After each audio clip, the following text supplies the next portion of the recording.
Mesdames, Messieurs, bonsoir, bienvenue, nous sommes le 8 septembre, voici les titres. Quel avenir pour les salariés du magasin boulanger de Tours-Nord? La question se pose depuis le rachat des magasins français Planète Saturne par l'enseigne.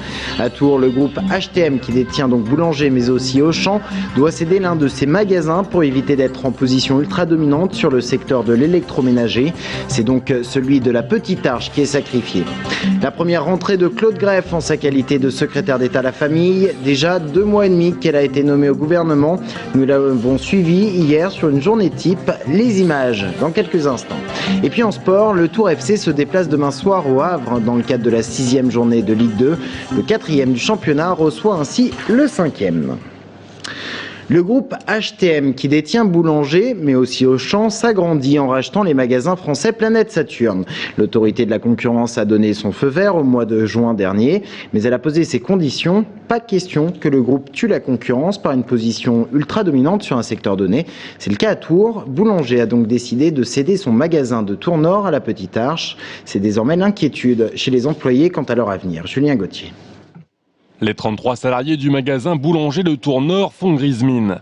Ils sont actuellement en vente avec les murs du magasin. Leur groupe vient d'acheter la chaîne de magasins Saturne, dont celui de Saint-Pierre-des-Corps. Problème avec 3 enseignes dans l'agglomération, plus les magasins Auchan. L'autorité de la concurrence n'a autorisé ce rachat qu'à la condition que Boulanger cède l'un de ses magasins pour ne pas se retrouver en position de monopole. Aujourd'hui, on ne trouve pas normal qu'on soit vendu comme des meubles, comme de la viande, à on ne sait qui, on ne sait comment, on ne sait dans quelles conditions. Probablement un repreneur qui, pour rendre le magasin rentable, sera obligé de le restructurer. Donc que deviendront les salariés et dans quelle sauce ils vont être mangés, à quelle sauce ils vont être mangés, voilà. Le groupe avait laissé entendre à ses salariés leur reclassement dans ses enseignes. Mais l'autorité de la concurrence s'y opposerait. Impossible de débaucher les effectifs et par là même faire baisser la valeur marchande du fonds de commerce. Toujours est-il, pour l'instant, les candidats à la reprise, comme les clients du magasin, ne se bousculent pas. Moi, je vous invite à faire le tour du magasin, regarder l'état des murs, l'état du magasin. Il faudrait qu'un repreneur reprenne un magasin en mauvais état, avec une équipe de 33 salariés, avec de l'ancienneté, des salaires, et un repreneur qui ferait le même métier que nous. Personnellement, je ne vois pas comment il arrivera à le rentabiliser, surtout avec des salariés qui ont, pour la majorité, pas envie d'un repreneur. Ils ont vraiment envie de rester dans leur enseigne. Les salariés ont adressé un courrier et une pétition à l'autorité de la concurrence pour obtenir le choix de leur avenir. Ils envisagent prochainement une action pour alerter les pouvoirs publics. Trafic perturbé ce matin sur l'A28 dans le sens Le Mans-Tours. L'autoroute a dû être coupée pendant près de 2 heures. Vers 8 heures, le conducteur d'un camion a perdu le contrôle de son engin suite au louvoiement de sa remorque. Il a percuté ensuite le terre-plein central en béton. Le camion s'est ensuite mis en portefeuille. Une déviation a dû être installée par Neuilly-Pompière. On a recensé 1,5 km de bouchons. Le trafic est revenu à la normale vers 10h15. Et puis un autre conducteur de camion a perdu le contrôle également de son véhicule hier à Baie-le-Château dans le sud de l'Indre-et-Loire. Il roulait sur la départementale 59, une départementale sinueuse. Il transportait une vingtaine de vaches destinées à l'abattoir. 16 d'entre elles ont péri dans l'accident. Elles ont été emmenées à l'équarrissage. Le conducteur, quant à lui, légèrement blessé, a été transporté à l'hôpital de Loches. Les agents de la sécurité incendie au CHRU de Tours sont toujours en grève et ils sont cependant réquisitionnés pour les besoins, mais leurs revendications portent sur les conditions et la charge de travail, les primes ou encore l'avancement. Il n'y a eu aucune avancée depuis le mois de juillet. Leurs représentants rencontraient la direction du CHRU tout à l'heure vers 17h et ce midi ils ont mené une opération self gratuite sur le site Trousseau. Les chiffres 2010 de la lutte contre les fraudes en Indre-et-Loire. L'URSSAF a procédé à 350 opérations de contrôle sur la base notamment de 600 signalements. Le montant des infractions s'est élevé quant à lui à environ 1,2 million d'euros. Il faut parfois investir pour faire des économies, c'est le cas à Joué-les-Tours. La mairie s'est lancée dans un programme de remplacement des fenêtres pour une meilleure isolation du bâtiment. Au total, 201 fenêtres à remplacer pour un coût de 470 000 €. Nous vous l'annoncions hier, Jacques Mérel, le maire de la Montbreul-sur-Choisy, se retire de la campagne des sénatoriales en Indre-et-Loire. Il démissionne par la même occasion de l'UMP. L'UMP qui a refusé de l'investir au profit d'un sortant, Dominique Leclerc, et de Pierre Louot, notamment président de l'association des maires d'Indre-et-Loire. Jacques Mérel préfère donc se retirer du parti. On l'écoute. J'ai trouvé que l'UMP au niveau national et même départemental n'avait pas beaucoup d'ambition, à droite donc, pour ce département. Alors il y a eu un soutien qui a été confirmé par Jean-Claude Gaudin à quelqu'un d'autre, Pierre Louot, Nouveau Centre, et je me suis posé la question, mais il y a 3 possibilités, et il n'y a que 2 candidats qui ont un investiture et l'autre soutien. Je me dis pourquoi? Et on me dit simplement, je sais pouvoir compter sur vous et sur le soutien sans faille que vous apporterez à ces candidats. Et attendez, là on me prend pour un imbécile. J'apporte mon soutien incontestablement à ces candidats, notamment au sénateur Leclerc qui est dans le même parti que moi. Mais il y avait une 3e place. Et avec l'expérience que j'ai, quand même, 40 ans de mandat. Propos recueillis par Anaïs Michaud. Ce fut une surprise au mois de juin. Surprise tant pour les journalistes que pour la concernée. Claude Greff, député UMP de la 2e circonscription d'Indre-et-Loire, a été nommée au gouvernement, nommée secrétaire d'État à la famille. Elle a eu tout l'été pour se préparer à cette nouvelle fonction et aborde la rentrée avec plein d'idées. Sabrina Meloult l'a suivi hier. Voici une journée de Claude Greff à Paris. Ce matin, comme chaque semaine à l'Élysée, sortie des ministres réunis en conseil un peu plus tôt. Et depuis le 29 juin dernier, la nouvelle recrue du gouvernement Fillon, Claude Greff, ancienne députée UMP de la 2e circonscription d'Indre-et-Loire, est désormais secrétaire d'État chargée de la famille. Fin de matinée, place Fontenoy. Claude Greff arrive à son bureau, l'ancien ministère de la Marine marchande. C'est ici désormais que l'infirmière de profession reçoit et travaille sur toutes les problématiques liées à la famille. Une fonction tout à fait nouvelle pour une femme politique de terrain. La différence est importante parce que je suis là aujourd'hui pour mettre en application la politique du gouvernement. Alors que lorsque j'étais parlementaire, j'étais là pour représenter la population.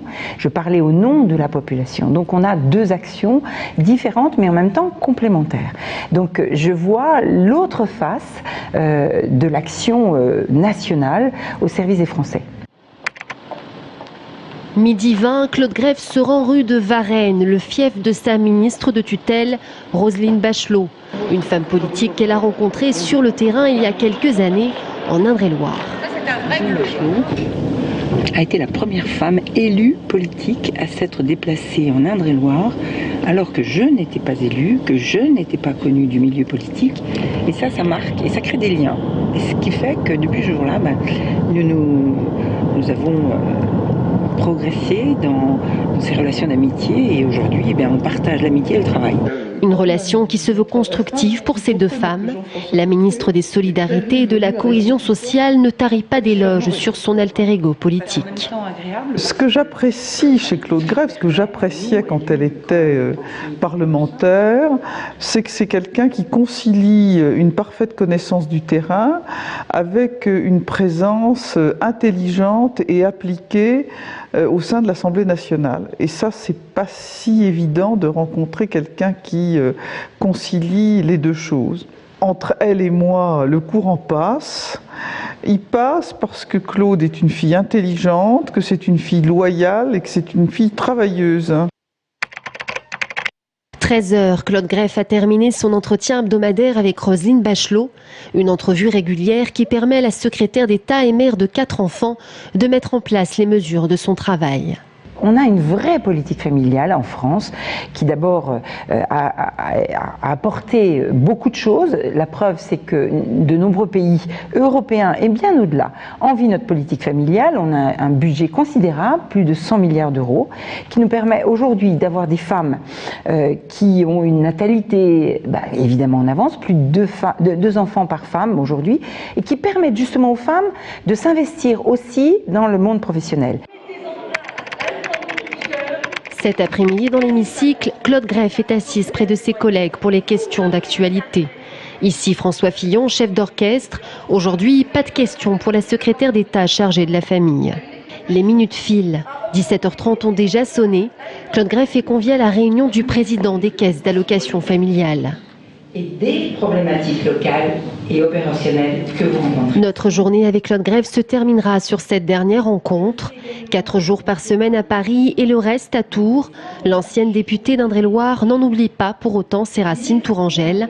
Un territoire où elle continue encore aujourd'hui de s'investir tout simplement.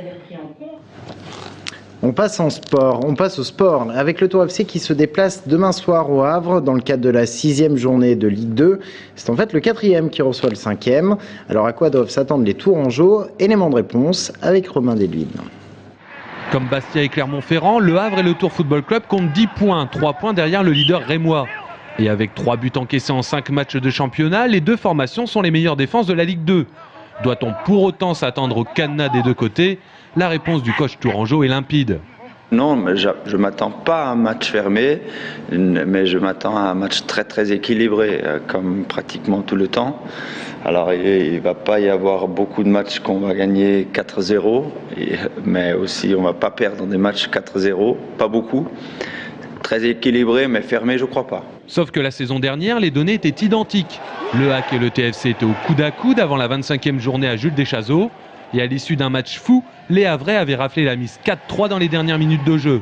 Ce match, ça avait laissé un peu de traces parce qu'on avait, je pense, fait un très bon match sur pas mal de points, sauf qu'on avait pris 4 buts et qu'on avait perdu 4-3. Donc on est un peu amer là-dessus. Je pense qu'on n'avait pas été bon au niveau de l'expérience sur ce match-là. On avait été un peu tout feu, tout flamme, comme on dit, mais... Voilà, cette année, je pense que si on mène déjà 1-0, va falloir plutôt s'appliquer à garder le résultat. Les Bleus ne veulent pas parler de revanche, mais ils ont un autre visage à montrer au Havre et ne pas encaisser plus de buts en 90 minutes qu'ils n'en ont concédé en 5 matchs. Le jazz, c'est parti à Montlouis, ou presque. Le festival Jazz en Touraine commence à 19h, c'est-à-dire dans quelques minutes. Et pour ouvrir l'événement sur la scène du Magic Mirror, la chanteuse NDDO. Nous l'avons rencontrée cet après-midi, Anaïs Michaud. I like the way you chew your gum. I like the look in your eyes. Une voix rauque et un style entre blues, folk, soul et jazz bien sûr. NDDO a toute sa place dans un festival comme Jazz en Touraine. Celle qui est déjà présentée comme une des plus grandes révélations de l'année affiche complet pour son concert à Montlouis-sur-Loire. Une scène qu'elle est très heureuse de découvrir. C'est ma première fois ici, Montlouis-sur-Loire. J'aime beaucoup. C'est très joli, c'est très intéressant. J'adore les miroirs parce que quand je ne peux plus regarder le public, je peux me regarder et je trouve ça parfait. Et sur la scène du Magic Mirror ce soir, elle interprète les chansons de son 3e album, The Escape, sorti en avril. Elle parle de beaucoup de choses différentes, mais le point commun entre toutes mes paroles, c'est le changement et comment accepter ce changement et donc échapper à ton jugement ou à toutes tes idées préconçues.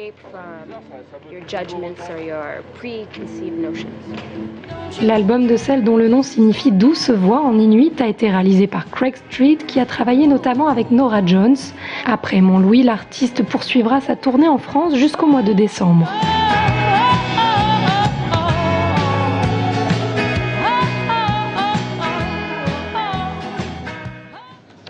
Et le festival dure jusqu'au 18 septembre. Nous en parlons d'ailleurs dans quelques instants avec l'invité de la rédaction. Il s'agit de Jean-Jacques Filleul, le président de Jazz en Touraine. A tout de suite.